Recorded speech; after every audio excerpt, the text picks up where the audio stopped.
যে বিভিন্ন শিক্ষা প্রতিষ্ঠানে ভারতের, ইসরায়েলের এবং যুক্তরাষ্ট্রের পতাকা ভূপৃষ্ঠে অঙ্কন করে তার উপর দিয়ে মারিয়ে যাওয়ার যে চিত্রগুলো, সেগুলো সর্বত্র ছড়িয়ে পড়ছে।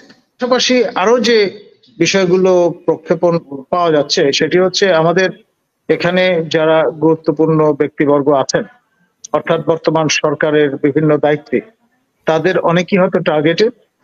চট্টগ্রাম বিভাগের সরকার, চট্টগ্রাম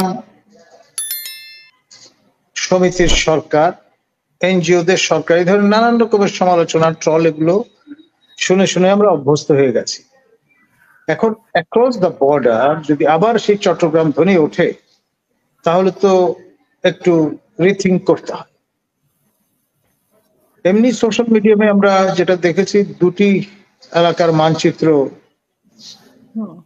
আঁকা হয়েছে, একটি চট্টগ্রাম অঞ্চল জুড়ে, আরেকটি আপনার উত্তরবঙ্গ, অর্থাৎ ফরমার রাজশাহী ডিভিশন, বর্তমানে রংপুর এবং রাজশাহী ডিভিশন মিলে একটি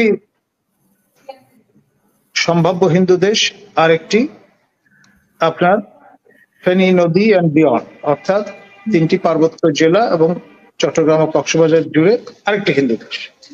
ইমপ্লিকেশনটা হলো এই যে এই দুই অঞ্চল কাইন্ড অফ রিজার্ভেশন বা আপনার এক্সক্লুসিভিটি থাকবে, সেখানে শুধুমাত্র বাঙালি হিন্দুরা বসবাস করার সুযোগ পাবেন, অন্য ধর্মাবলম্বী লোকজনদের কোনো ঠাঁই সেখানে হবে না। যারা আছেন তাদেরকে প্যালেস্টাইনিয়ানদের মতোই উৎখাত করে পাঠিয়ে দেওয়া হবে রেস্ট অফ বাংলাদেশে। এরকম একটি পরিকল্পনার আভাস ইঙ্গিতের মধ্যে আছে।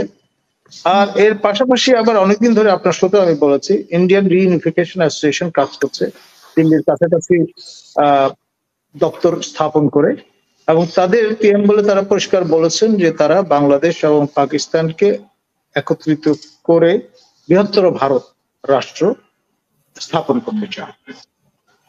একদিকে আপনার বিভাজন, আরেকদিকে ঐক্যের সুর, দুটোই সাইমালটেনিয়াসলি কার্যকর করবার একটা পরিকল্পনা নিয়ে অগ্রসর হচ্ছেন কোন কোন কোয়ার্টার।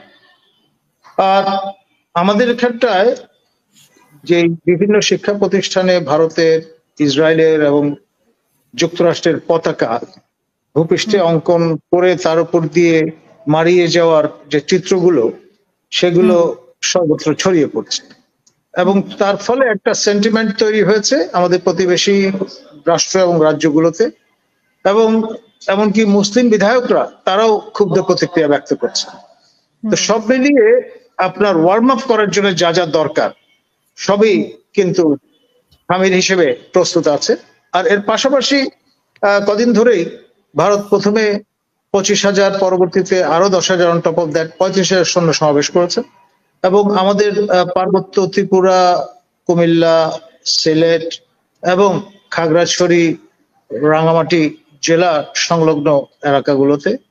এবং সর্বশেষ যেটি শোনা গেল সেটি হচ্ছে শেখ হাসিনা কানেক্টিভিটি নিশ্চিত করবার প্রয়োজনে আপনার ফেনী নদীর উপর দিয়ে যে সেতু নির্মাণ করেছেন রামগড়ের কাছে, সেই জায়গায় ভারত সীমান্ত সংলগ্ন এলাকায় সৈন্য সমাবেশ করেছে, এবং পেনাখা যে মিসাইল সিস্টেম সেটি ডিপ্লয় করা হয়েছে অ্যালংসাইড দ্য বর্ডার, এবং এর রেঞ্জ হচ্ছে 70 কিলোমিটার। আর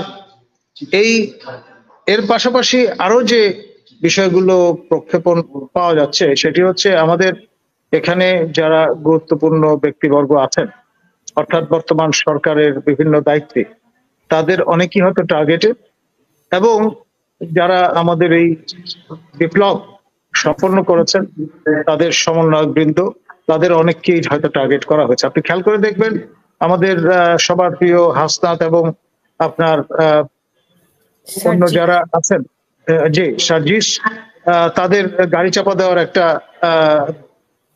নাটক বা ঘটনা কিংবা দুর্ঘটনা, যেভাবে আমরা বলি না কেন, অ্যাটেম্প্ট, সেটি এর মধ্যে আমরা প্রত্যক্ষ করেছি চট্টগ্রাম অঞ্চলে। এরপর ঢাকায়ও একই ধরনের ভিন্ন রকমের কায়দায় তাদের টার্গেট করবার একটা চেষ্টা পরিলক্ষিত হয়েছে।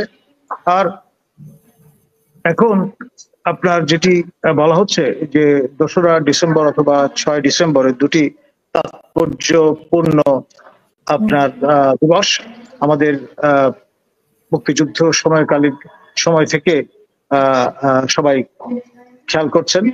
2রা ডিসেম্বর যশোর সেক্টরে ভারতীয় ট্যাঙ্ক বহর ঢুকে পড়েছিল বিনা ঘোষণা ছাড়াই, এবং তার প্রতিক্রিয়ায় পাকিস্তান বিমান বাহিনী 6 তারিখে ইউনিল্যাটারালি ভারতে বিমান হামলা করেছিল, এবং সেই অজুহাত দেখিয়ে ভারত 6 তারিখে আনুষ্ঠানিকভাবে যুদ্ধ ঘোষণা করে পাকিস্তানের বিরুদ্ধে। এবং তারপরে আমরা যেটা দেখেছি সেটা হচ্ছে স্বল্প সময়ের মধ্যে দিদেন ইস্ট পাকিস্তান বা বার্ষিকী পাকিস্তানের পতন। যশোর ইনভেন্সিবল একটি সেনানিবাস, সেই সেনানিবাসের পতনের অপেক্ষা না করে পাশ কাটিয়ে চলো চলো ঢাকা চলো, সেইভাবে মিত্র বাহিনী এবং মুক্তি বাহিনী যৌথভাবে ঢাকার সন্নিকটে এসে হাজির হয়েছিল, 36 সেনা নামানো হয়েছিল। এইবারও হয়তোবা সেই একই কায়দায় ওই 2 দিবসে তারা হয়তো তাদের মাইট প্রদর্শনের চেষ্টা করতে পারে। এখন মজাটা হচ্ছে সেই নেকড়ের গল্পের মতো, বাঘ এসছে আমরা গুরুত্ব দিলাম না, শেষ অব্দি বাঘ যখন চলে আসবে তখন আসলে কিছু করার থাকবে না। সেজন্য আমি বারংবার বলি যে eternal vigilance is the price of freedom. আপনার সার্বক্ষণিক সতর্কতার মধ্যে স্বাধীনতার সার্থকতা নিহিত। এখন কে শোনে ধর্মের কাহিনী, অবস্থাটা দাঁড়িয়ে গেছে।